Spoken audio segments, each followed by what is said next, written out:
What's up, humans and non-humans? Welcome back. This is it. This is the last one. It's been over a year in the making, but we made it. Episode 9. Man, it almost feels like the end of an era.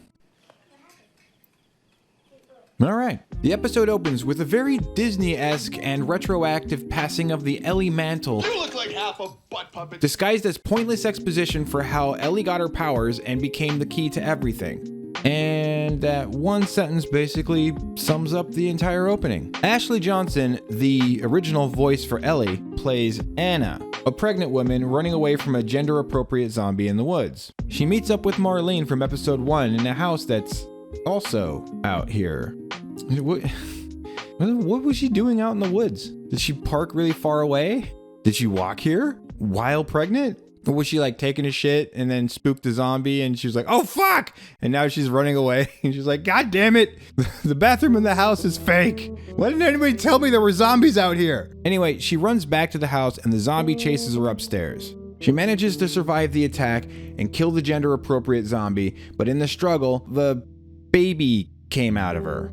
And now there's a bite on her leg too. The next thing you know, Marlene shows up, looking all serious and shit, and she sees Anna's leg. Anna convinces Marlene to spare the baby, who, in nothing more than a coincidence, is named Ellie. And she's like, I cut it in time or whatever. And she's like, I need you to kill me so I don't have to do the whole zombie tourney thing. Marlene's like, I don't want to do it. But then she does it anyway because Anna tells the audience that they've been friends for a really long time. How long have we known each other? Our whole lives. Marlene reluctantly agrees and immediately kills her. Okay. We cut to black and the episode begins. I wonder why they showed this. It would make sense as Ellie's backstory. Too bad that's impossible. Cut to Ellie and Joel exactly 14 years later in a completely unrelated story. As they continue to make their way west, Joel is off in the distance and he's like, hey, Chef Boyardee and Boggle, plus I can teach you how to play guitar. But Ellie's got something on her mind. Then Joel has a plan, but Ellie's really smart, so she already knows the plan even before Joel says it. And then they go and do the thing that Ellie already knew Joel was gonna say they should do. And while they're doing that thing, Ellie drops a ladder on Joel's face because she sees some giraffes and they look really real. Ellie tries to feed one, but the giraffe is infected and eats her arm. It's totally disease-free. Wait, no, that doesn't happen. She feeds it and she's like, you're stupid. Joel smiles, watching how happy this makes Ellie. But the smile fades as the thought of what comes next begins to seep through. The giraffe is like, okay, I'm leaving now. Ellie runs to the roof so she can still see them, and we can get a location change for the next scene where Pedro Pascal and Bella Ramsey read lines from the game, not as good as Troy Baker and Ashley Johnson did it. We don't have to do this. I want you to know that. We don't have to do this. You know that, right? What's the other option? What do you mean? What else are we supposed to do? Nothing. We just go back to Tommy's. We forget about the whole damn thing. Go back to Tommy's. Just be done with this whole damn thing.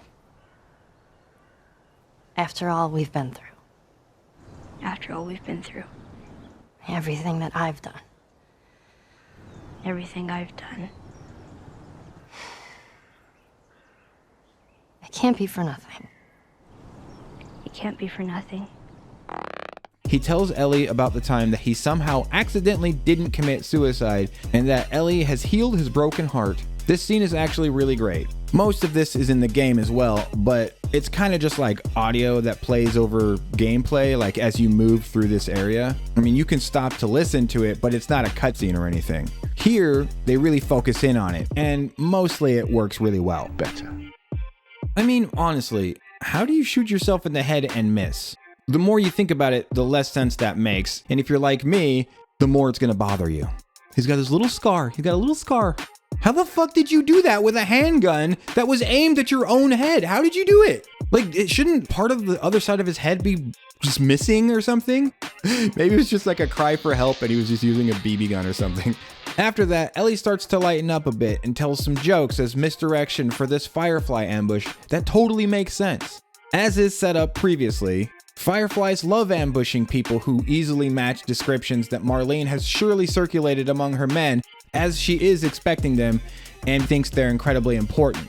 Whatever, Joel is knocked unconscious, giving us another scene transition to the Firefly headquarters. He asks where Ellie is like 9 times, and Marlene finally tells him that she's being prepped for surgery. When he asks why, Marlene explains that her doctor, who she calls head surgeon, as if she has many, thinks he needs to scoop out Ellie's whole ass brain right the fuck now in order to reverse engineer a vaccine and save the world. And of course, Marlene believes him because she doesn't have logic. But it occurs to Joel that chopping out her brain might actually kill Ellie. And then he gets hit in the stomach by one of Marlene's toxic males. Joel's like, you don't understand. Then Marlene starts talking some crazy nonsense about some woman who was running around in the woods, who's pregnant, who it's impossible could ever have been Bella Ramsey's mom, and how she made a promise. I promised her mother that I would save her child. I promised. But I don't know, I think it's unrelated.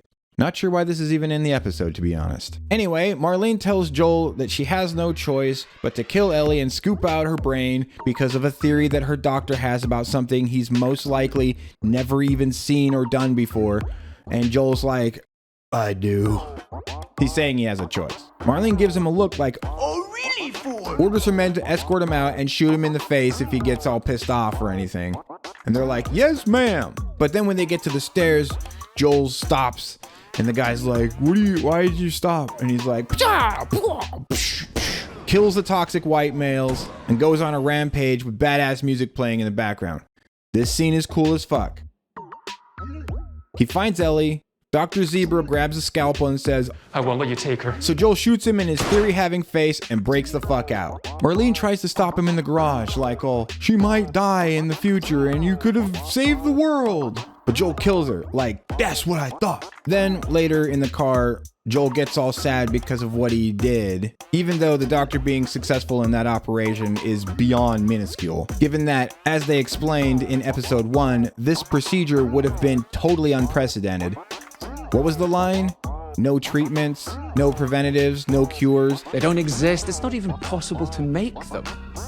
So you're telling me that this one rando doctor whose specialty could have been anything pre-apocalypse, could have been Pimple Popper MD for fuck's sake, not only was an epidemiologist, but also that he succeeded in the incredibly limited medical environment of the post-apocalypse within 25 years, all by himself, where 0 doctors could in over 1,000 years, with none of the limitations inflicted by the apocalypse and the mass bombings and all that. Plus, he only has 1 shot at it.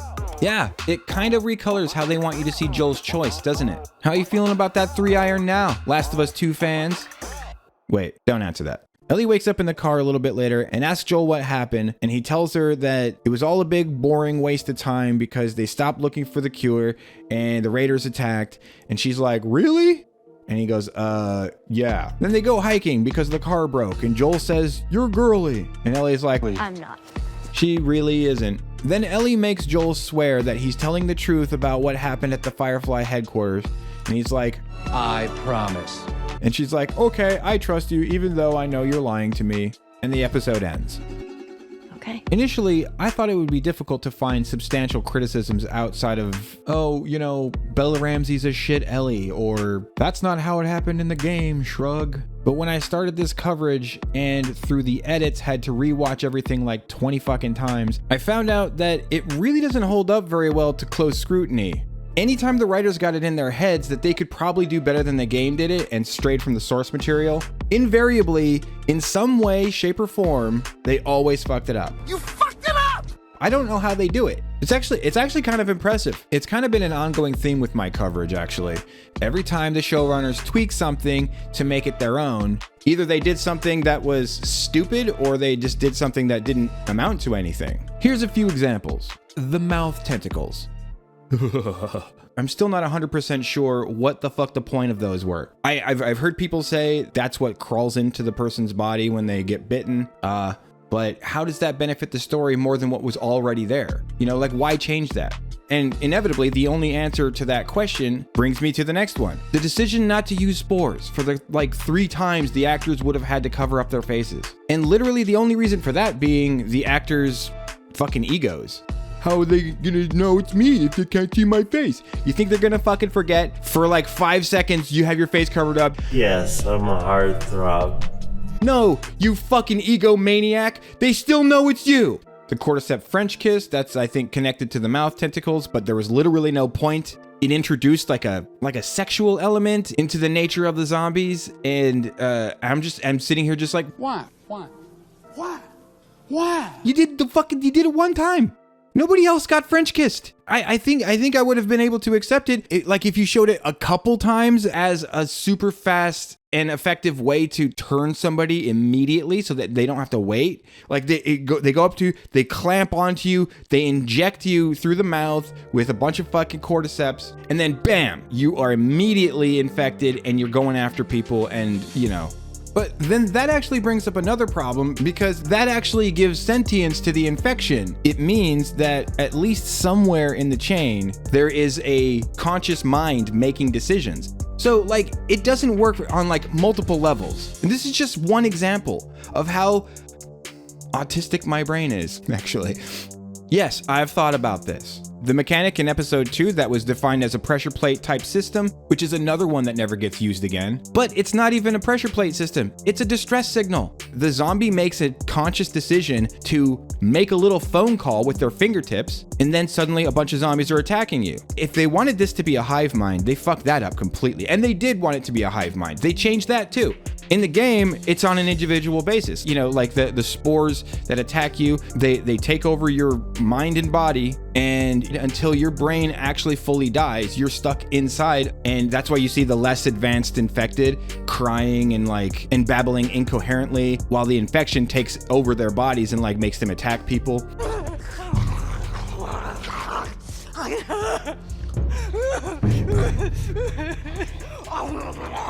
That's like 10,000 times more terrifying than, oh, it's like a hive mind, and by the way, we fucked that up too. Then you've got the ones you don't have to think about to hate, like Joel being a giant useless weeping vagina.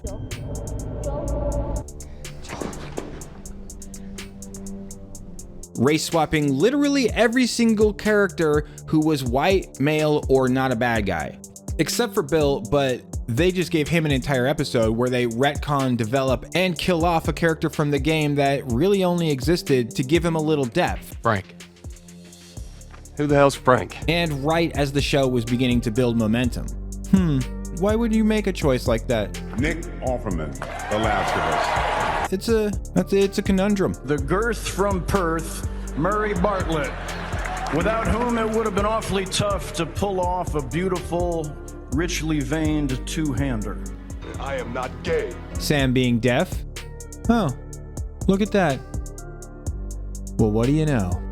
And of course, Ellie knowing about Sam's bite and not telling anybody, easily the worst part of episode 5. And then her not having to suffer any consequences for that. Like Joel doesn't even get mad at her. He's just like, Well, I reckon it's a lot more complicated than that. Which is another change to Joel's character that doesn't work. Basically everything they changed about Maria, which was pretty much everything. The major changes they made to Riley's character. Riley is a totally different person in the game. I think they probably changed what they did about Riley mostly because they needed to condense her story down in the form of dialogue, because they weren't going to have as much downtime, you know, with her walking around with Ellie and them, you know, talking about their past and stuff as they did in the game. But the reason that they weren't going to have as much time to do that is because they chose to change the focus of the story from the friendship to the courtship, which is, yeah, I already said this in episode 7. It's creepy. And in this episode, Ellie's relationship to Marlene, there's some dialogue in the game that suggests Marlene has been an active part of Ellie and Riley's lives for some time now, which would slot right in with this episode's opening. But in episode 1, Ellie doesn't know who the fuck Marlene is when they first meet. You my fucking mom or something? And look like your mom? But here, Marlene has known Ellie since birth. So the implication here is that Marlene has been, what, keeping tabs on Ellie from behind the scenes her entire life? For 14 years? Nothing wrong with that. Even if we accept this, it's still utterly pointless. Why not just have Marlene know Ellie? Not that I'm making any connection, as it is of course impossible for Anna to have given birth to Bella Ramsey's Ellie. Maybe her dad was a literal plank of wood. Ew, I don't want to think about that. Splinter. I mean, I understand the need to cut obligatory gameplay sections and condense stuff like that down to like a montage scene like Joel's killing spree in episode 9, or just cut them out entirely like they did with the zombie attack in episode 8, where Ellie teams up with David to survive a derelict horde. But while sometimes there's no impact at all, other times it actually undermines big payoffs from the game. Like for instance, David's true character reveal when Ellie finds out after having trusted him that he's a total pedo and likes to eat people. Everything happens for a reason. Cannibal pedo? Canapedo? I could go on and on. I recommend watching all the videos I made twice. It's for science. Anyway, I like the show. I keep reiterating that I like this show. I do. But it's because this show, for the most part, is a very faithful adaptation to the game, which I loved. It was one of the first games where the story really, connected with me and got me emotionally invested in the characters. It was one of the first games that actually really did that for me. I said way back in episode 1, they always kind of had a safety net, so long as they kept staying close to the source material. And they did. The question is, now where do we go? Because part 2 was almost universally hated. Pretty much everyone who loved the first game and possessed half a brain at least hated the inciting incident, even if they didn't hate the mechanics or anything that they added as far as gameplay was concerned. And now that season 1 has set the example of staying so close to the source material, acknowledging how solid the writing is in that first game, will they pull away from that example now and make big changes to the story for season 2? Or will they double down? Either way, it'll be interesting to see what they do. And I'll be here on the front lines, pen in hand, coffee at the ready, waiting to document the whole thing. Thanks for watching, guys. Please like, share, and subscribe. If you want to see more of this kind of stuff, let me know down in the comments, or you can join the Discord. It's a small little group of nerds over there, but we'd love to have you. You can find links to all of my socials in the description. Follow me on Twitter if you're interested in that. And if you really like my content, there are videos, by the way. Consider supporting me on Patreon and help me realize my dream of making cool shit for a living. All right, that's it for me. I'm out. Peace out, guys.